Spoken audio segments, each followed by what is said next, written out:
Hi there, welcome to the week ahead with Pivot Trader. Today I'm going to have a quick look at the S&P 500 because it is a little weak at the moment. My weekly charts are negative and I've been talking about this for a while with you. So I just thought I'd give a quick update on where we're at and then have a look at some of the COVID recovery stocks that are really starting to power now that it feels like we're getting close to the finish line, even worldwide, with massive shutdowns and all that sort of thing. So starting with the S&P 500, I guess the main overall theme is that we've got an incredible uptrend over the last 10, 11 years. If you're talking about weakness in the way that I am, saying that there's a short-term weakness, I'm not saying the market's about to crash. You can see there's many periods of weakness over the last 10 years. And they can last for quite a while. This whole period here, the COVID crash, they can last for a year or more, or they can just be quick little sell-offs and then find the buying support and take off again. And the way I sort of separate them is that I'm sort of looking at that early stage, which is what I've been talking about recently, the fact that we've got the weekly sell pivot and it's starting to march lower on a weekly basis. That's just the very early signs. There's still a lot of support beneath the market, and I do show you the 20 period simple moving average, just a bit of a shorter term point around which the market oscillates, and then I've got the Bollinger Bands either side of that. You can see there the white lines on either side being the 1 and 2 standard deviation. And then I've just got the grey lines, which are the 3 standard deviation Bollinger Band around that 20 period moving average. And why I'm telling you that is just that I wait for prices to really close below. So if we're trending up, if the market's trending up, I'm sort of keeping an eye on that 3 standard deviation below Bollinger Band. And, if the market sort of heads below there, then, well, really watch out. If we follow it again, once the market's trending up, you find support at the 1 to 2 standard deviation Bollinger Band below. That's sort of where you're buying, and it even bounced from there. But then once it cracks below that 3 standard deviation Bollinger Band, that's when you have a big clear out. And all the way back through this whole rally, we can do the same thing, trending up there. So you expect to find support as it's selling off in those zones. You can see there we didn't get any close below the 3 standard deviation Bollinger Band, and then rallying again there, and we got a bit of a sell-off there. Okay, that was a pretty serious sell-off. And then this whole rally, you didn't get any periods where it closed below that 3 standard deviation Bollinger Band below the moving average, and it kept finding support where you'd expect to find support. Even this one, it had a little sell-off, but didn't actually close below it. So from that point of view, just to give you that overall sense of where we're at, we really need to see a weekly close below that 3 standard deviation Bollinger Band. That's down at around 4,000, still 300 points away. So the market could sell off down into that area, and bounce from there and all still be looking fine, trending higher.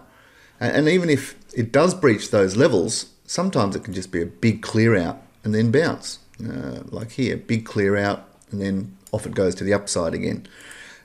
So when I'm discussing weakness, like the short-term weakness we're seeing, I'm not making any statements about the fact that the rally's over or that it's time to run away or anything like that. It's just noticing that momentum has changed and is negative. And that can just help with positioning in the market. Because once this weekly trend turns down, it's nice to get an early hint that it's happening. Even though it may not last long. And, you've got this support beneath the market where you expect buying pressure to come in. And if we look at the similar situation, where should the buying support be? Down in this sort of zone.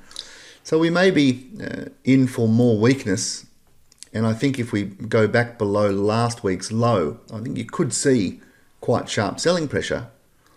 But there's plenty of support beneath the market on this, just the weekly chart, where we could expect it to still find buying support. And if it is going to turn down in a bigger way and have a bigger clear out, it can take time. Like it could take months for this to play out, where you have the initial wave down of strong weakness, which finds the buying support, and then we have weeks of buying, gets everyone bullish again. And if we don't take out that all-time high and turn back down, then we get the next wave down. That's more likely to occur than this COVID crash scenario where it turns down and just completely plummets in a straight line. Just to give you that deeper sense of the complexity of how this thing moves. But if we go up really close and I look at that S&P and the way it's moving, I said to you last week, that we had the weekly sell pivot there. We had the first key bar down on the weekly there.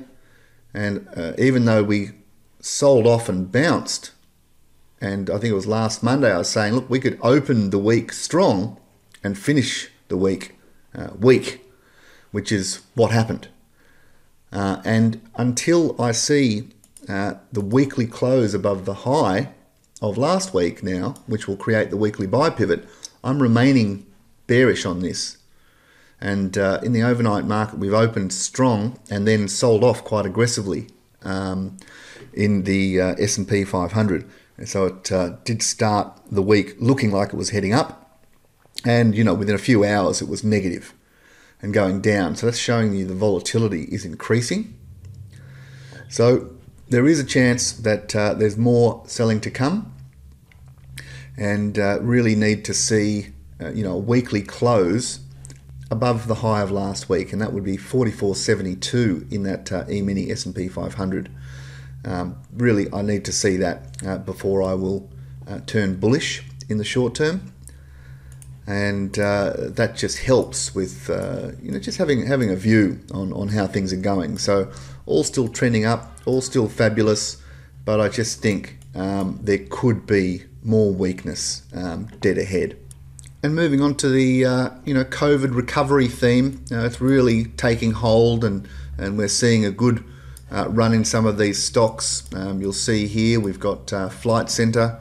They've been in recovery mode, but sort of going nowhere for a few months, but have just blasted off to the upside. And the way I'd see this is we've got this 09 to 2017, 2018 rally, and the COVID crash really bringing prices right down into the buy zone of that whole wave. And the buying support's there.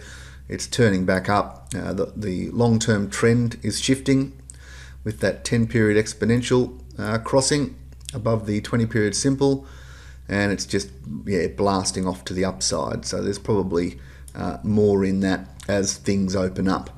It's not a bad looking chart.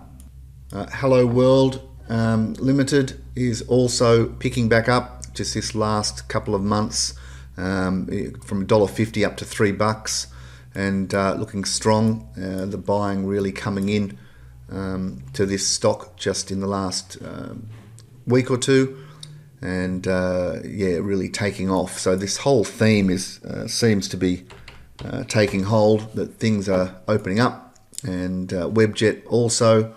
Really a similar chart to what we saw with Flight Centre. We just look at the whole move in Webjet again from 09 up into 2018, and we've got the crash into the buy zone of that whole wave, and it's turned back up, and it's been struggling for the last few months with all the issues we've had, but now it's just starting to take off, and that long-term trend shifting as well. So it shouldn't be too much resistance in this thing, although they have issued a lot of stock, so you've got to take that into account, that this isn't reflective of the market capitalisation of that stock. Star Entertainment as well is recovering nicely and just taking off in this last little period. It's been consolidating really since the end of last year. but it's just breaking out of that consolidation pattern and screaming higher. So it is a theme across the board. If we look at ALG as well, Ardent Leisure, well, it's already had a run, hasn't it? And it's almost at the highs now. So it's probably a bit late to get on this one, but you can just see that we're seeing this last few months that COVID recovery theme really starting to take hold out there. Retail also trying to recover. Mosaic Brands, MOZ, they are attempting to turn back up. I'm just interested to see whether they can start to turn up. You'll see it's been quite a serious crash in their price. Boom, really just took all of this wave up from 2014 to 2018 was lost. And so you've got a lot of disgruntled shareholders in this one. And just looking at the recovery phase, if I'm just going to go in close and have a think about whether this thing can actually turn back up and how these recoveries usually go. If we just look at that wave to the upside in the recovery, had the initial wave higher, and you can see it's fallen back into that buy zone area a couple of times now. So it's bounced out of there, but the selling pressure was still evident. So back to the point of control again, and here we are bouncing out of that buy zone again. So is this second attempt going to be the one? And you'd think with the way things are looking that this next period of 6 months or so really should see things opening up again and not closing again, I think is the key point. That the risk of things shutting down again early next year, I think, is very slim as we all get vaccinated. So you should be nearing the nadir of the problems for these various retailers, etc. And it should be time to rebuild. So that one looking interesting. All right, well, that's enough for this week. I'll come back with more next week. Cheers.